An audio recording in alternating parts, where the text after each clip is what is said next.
Bonjour, donc je suis Didier Lux, je travaille à Airbus, au sein d'Airbus Group, et je suis en charge de l'après-vente d'Airbus.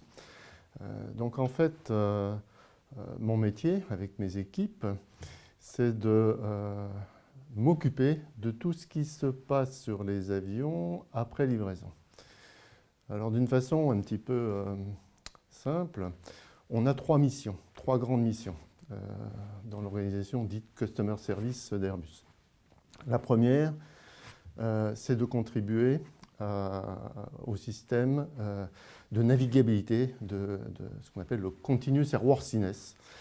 Donc on est la boucle de retour et on a la boucle d'action sur tout ce qui doit être fait pour, en permanence, dans le grand système du transport, améliorer en permanence la sécurité des vols dans les opérations. Donc on est très contributeur au sein d'Airbus, sous la responsabilité d'une équipe sécurité centrale, de la sécurité, le continuous airworthiness.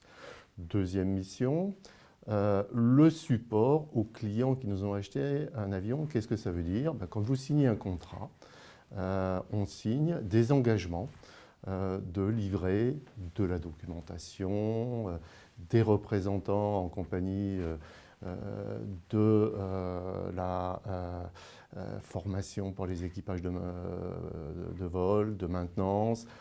Donc tous ces devoirs signés au moment de l'engagement contractuel, eh bien, on a la responsabilité d'accompagner nos clients face à ces livrables de support. Et troisième mission, on développe des services où, compte tenu de l'expertise d'un avionneur et de ses différentes équipes, on est capable d'amener de la valeur ajoutée à nos clients et de la valeur ajoutée à l'entreprise en vendant, au-delà du contrat avion, un certain nombre de services.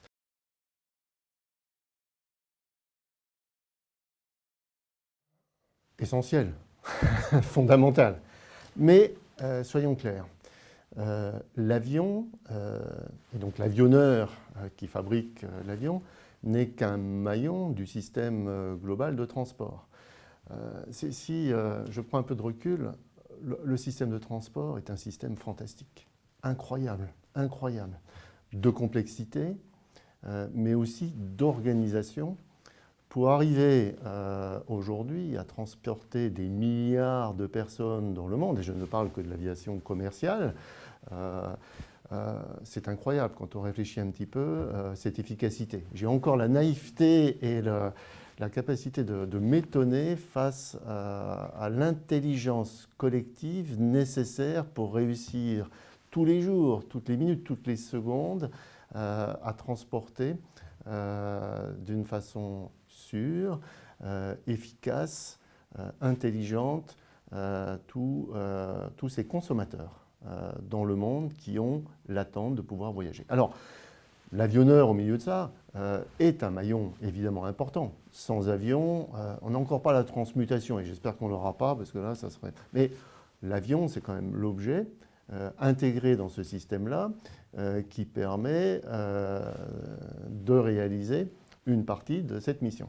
Mais je n'oublie pas que ça ne peut pas marcher dans son ensemble sans un environnement régulé, très important, régulé d'une façon efficace pour être capable de satisfaire ce besoin de transport dans le monde entier. Alors, évidemment, l'avionneur et son positionnement, l'avion, cet objet fantastique, son rôle, il est en permanence en évolution, même si ça ne se voit pas trop comme ça.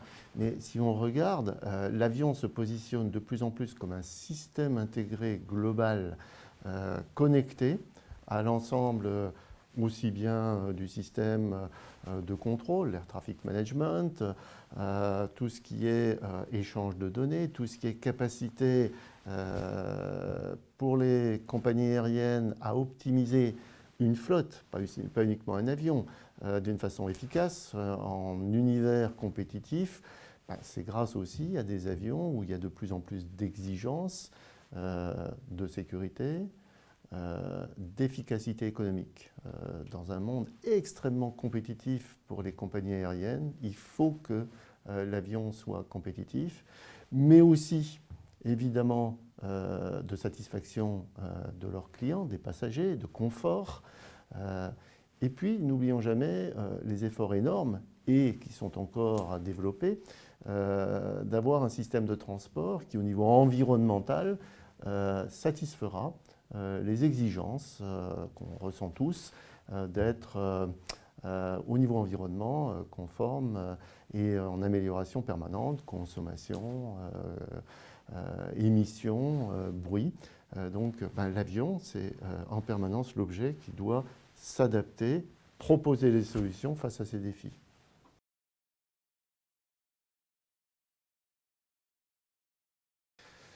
Alors, chez un avionneur, par définition, par culture et par passion, l'avion, c'est le centre de nos process, de nos organisations, de notre culture.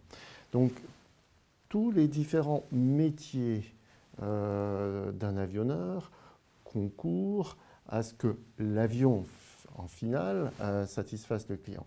Alors, c'est là aussi un métier assez complexe qui, très en aval, quand on doit capter d'une façon efficace l'attente du marché, des années et des années avant que le produit sorte, on doit être capable de penser ce que veut le marché.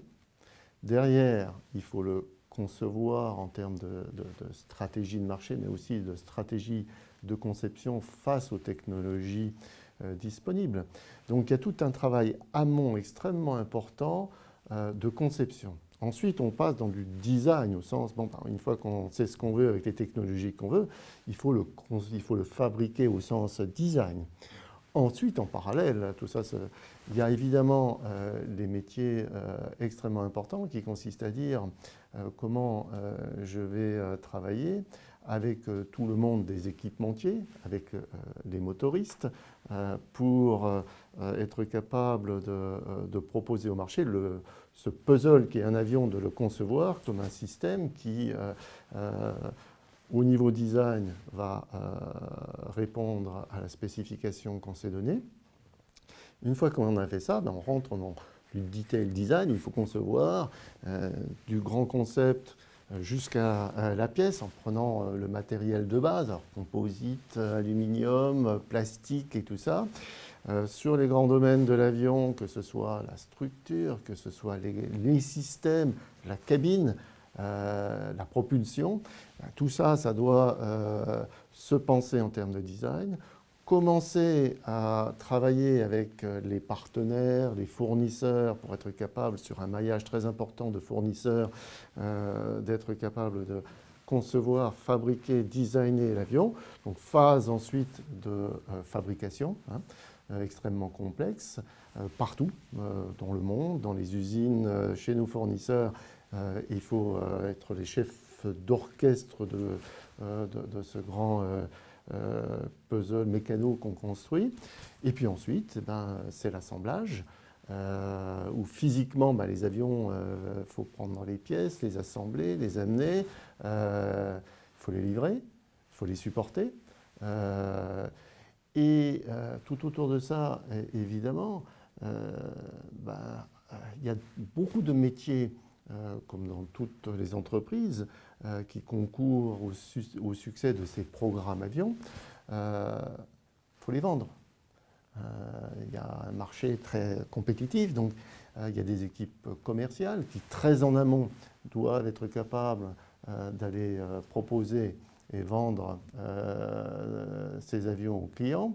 Il y a toutes les équipes aussi de qualité, parce que toutes ces activités concourent à avoir un produit de qualité pour le client, sûr, donc dans tous les domaines de design, de manufacturing, de supply chain, et ensuite de support. Il y a aussi des process qualité extrêmement importants. Toutes les équipes qui travaillent avec nos fournisseurs, donc ce qu'on appelle le procurement, des équipes extrêmement importantes pour être capables de négocier, mais aussi d'accompagner cet assemblage. Donc, C'est une complexité absolument incroyable, hein, cet objet technologique qui vole à la fin et qui doit voler, être certifié en termes de navigabilité, être capable de voler sur un cycle de vie en tant que type avion pendant 40, 50 ans. Et puis que chaque avion individuellement à l'intérieur du type doit être capable chez le client de voler entre 20 et 30 ans. Donc s'assurer cet ensemble d'une efficacité globale, bon, voilà le rôle d'un avionneur et l'avion est au centre du jeu à chaque fois.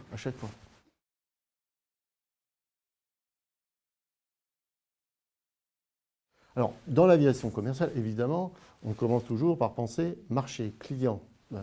Alors, les marchés sont très différents. Et en face de ces marchés, ça va générer des produits différents. Quand on va concevoir un avion, on va déjà penser, est-ce que c'est un marché long courrier? Est-ce que c'est un marché court moyen courrier? Est-ce que c'est du freighter, du transport de fret, pardon?